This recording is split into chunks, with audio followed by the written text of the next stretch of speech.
2008년 7월 11일 일본 치바현의 중앙 항구.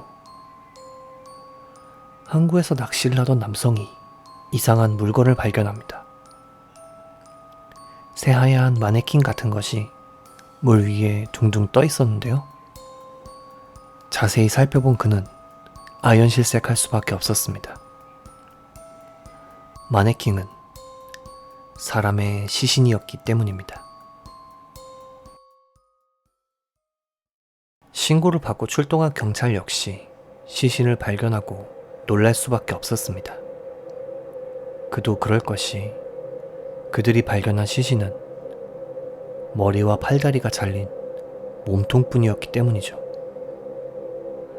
몸통의 부검을 통해 알 수 있었던 사실은 다음과 같습니다.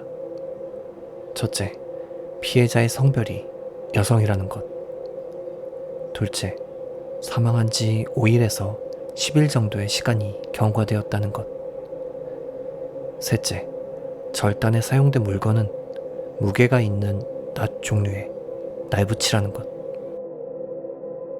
신원도 알 수 없었고 얻을 수 있는 정보도 적었던 탓에 경찰은 신체의 다른 부위를 찾기 위해 발견 지역 주변에 잠수부를 파견합니다. 그리고 최초 시신 발견 3일 후 잠수부가 절단된 다리를 발견합니다. 다리에는 시신이 떠오르지 않도록 로프에 묶인 무거운 금속재 추가 달려 있었다고 합니다.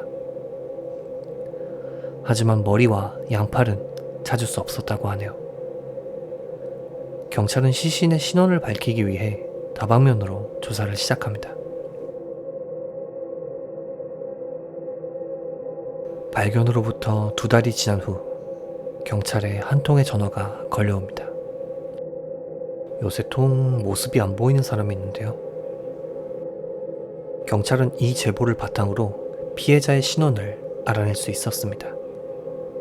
피해자는 치바시에 살던 무직 여성 M씨였는데요. 신원을 알아낸 경찰은 그녀에 대해 조사하기 시작합니다. 그녀의 삶은 다소 특이한 점이 많았는데요. 먼저 그녀는 치바시의 조그마한 2층 아파트에서 중년 남성 3명과 동거하고 있었습니다. 남성들은 모두 일용직 노동자였고 60대였으며 한 명은 M씨와 아는 사이였지만 나머지 2명은 단지 같은 집에 살 뿐인 이상한 관계였다고 하네요. M씨는 20대 중반부터 반복적으로 가출을 해왔고 2006년에는 잠시 친가로 돌아가기도 했으나 결국 각지를 전전하다 어떠한 경위로 이 집에 살게 된 것으로 보입니다. 경찰은 수사를 하며 주변 이웃들의 증언도 듣게 됩니다. 이웃들에 의하면 그들이 살던 아파트 현관에는 해체 인력, 목수 모집 등의 쪽지가 붙어 있었기에 건축 관련 사무소라고 생각했다고 합니다.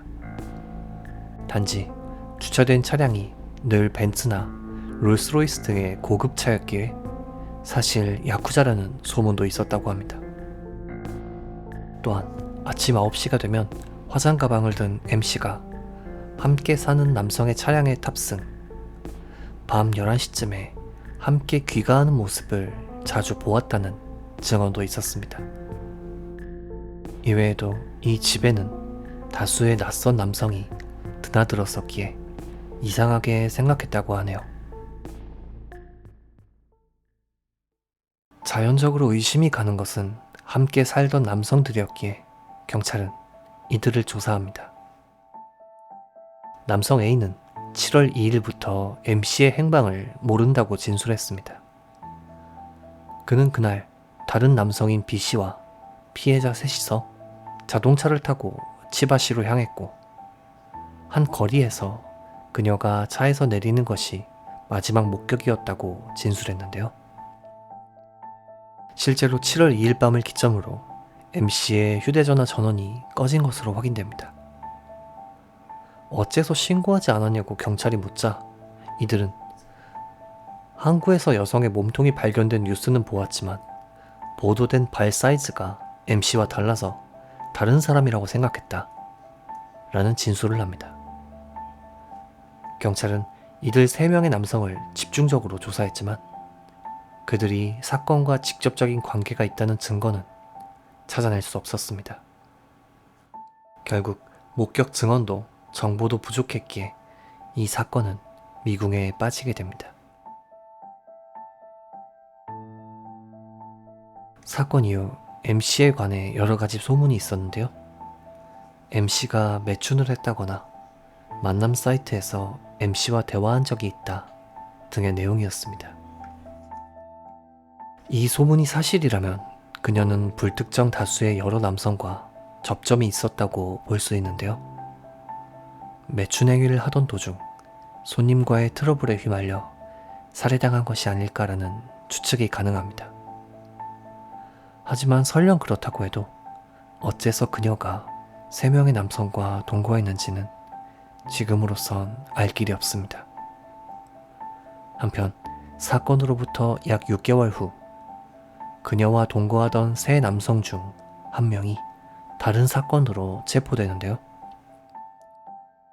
체포된 이유는 15세 소녀를 성매매에 이용하려 했기 때문이라고 합니다. 그럼에도 불구하고 이 남성이 MC 살해에 관여했다는 증거는 찾을 수 없었습니다. 이외에도 야쿠자 조직 아래에서 매춘 행위를 하다 도주했고 이것이 발각되어 살해당했다는 의견도 있으나 여전히 진상은 알 수 없습니다. 개인적으로는 매일같이 출퇴근을 함께하는 동거인이 며칠째 집에 들어오지 않는데도 신고하지 않았던 3명의 남성이 너무도 수상하네요. 그녀가 살해당한 이유는 대체 무엇일까요? 그녀의 머리와 팔은 어디에 있는 것일까요? 고인의 명복을 빌며 영상을 마칩니다. 금이사였습니다.